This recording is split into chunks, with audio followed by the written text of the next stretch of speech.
और इसी बीच पहले बड़ी अपडेट आप जान लीजिए। गाजा हमले में मारे गए लोगों को लेकर प्रधानमंत्री मोदी ने दुख जाहिर किया है। दरअसल उन्होंने ट्वीट किया और पीड़ितों के प्रति संवेदना और घायलों के जल्द ठीक होने की प्रार्थना की है। तो ये बड़ी अपडेट ऐसे में प्रधानमंत्री का यानी भारत की तरफ से भारत के प्रधानमंत्री का ट्वीट आता है जब जो बाइडेन इस वक्त तेल अवीव में हैं और थोड़ी देर में बेंजामिन नेतन्याहू से मुलाकात करने वाले हैं।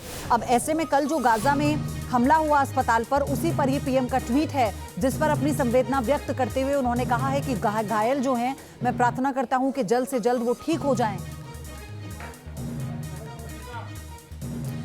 और इस वक्त मेरे साथ रिटायर्ड कर्नल टीपी त्यागी जुड़ गए हैं, रक्षा विशेषज्ञ हैं। सर बहुत स्वागत है न्यूज नेशन पर आपका। ये तस्वीरें जो हम दिखा रहे थे, जो बाइडेन जैसे ही पहुंचे हैं तेल अवीव, गले लगकर स्वागत किया है नेतन्याहू ने उनका, इसे कैसे डीकोड कर रहे हैं, इस डिप्लोमेसी को कैसे समझे उस समय में जब जॉर्डन में सम्मेलन कैंसिल हो गया है? देखिए, डिप्लोमेसी में जो दिखाई देता है वो सच में होता नहीं है। क्या ये सच नहीं है कि कतर के अंदर बहुत सारे हमास के सीनियर लीडर्स बैठे हुए हैं और वहाँ पे अमेरिका का सबसे बड़ा मिलिट्री बेस है। समझ में नहीं आया कि अमेरिका को कैसे पता नहीं लगा कि 7 अक्टूबर को इजराइल में क्या होने वाला है, और अमेरिका को ये पता लग गया कि कनाडा में हरदीप सिंह निज्जर की हत्या में इंडियन एजेंट्स का हाथ था। एक आर्ग्यूमेंट। दूसरा आर्ग्यूमेंट, अमेरिका ने करीब $6 बिलियन ईरान के सीज किए हुए थे।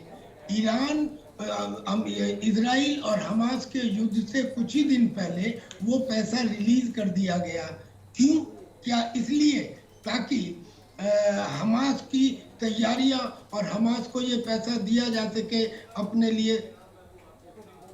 जी हाँ, बीच में कुछ और चीज आ रही है, दिया जा सके अपने हथियारों को तैयार करने के लिए। तो ये एक डबल स्टैंडर्ड हो गया। और फिर वो कहते हैं इजराइल से कि मैं आपके साथ हूँ, लेकिन आपका गाजा की पट्टी के ऊपर कब्जा करना गलत होगा। मैं फिलिस्तीन का नहीं, तो ये जो दौरा चरित्र है अमेरिका का, सर दौरा चरित्र अमेरिका का, इससे तो हर मुल्क वाकिफ है ना। लेकिन अब जब जॉर्डन की वार्ता कैंसिल हो गई है तो इसकी तो वन वे कम्युनिकेशन हो जाएगा। तो क्या इससे मिडिल ईस्ट में हम सोचेंगे कि कोई समाधान निकल रहा है या सिर्फ हम इस जंग को आगे बढ़ता देखेंगे? मैं इसी पर आऊंगी आपके पास। मेरे साथ रिटायर्ड मेजर जनरल अनुज माथुर भी जुड़ गए हैं। सर बहुत स्वागत है आपका। पहले एक रिपोर्ट दिखाते हैं आपको कि साजिश पूरी है क्या, उसके बाद अनुज सर मैं आपके पास आऊंगी।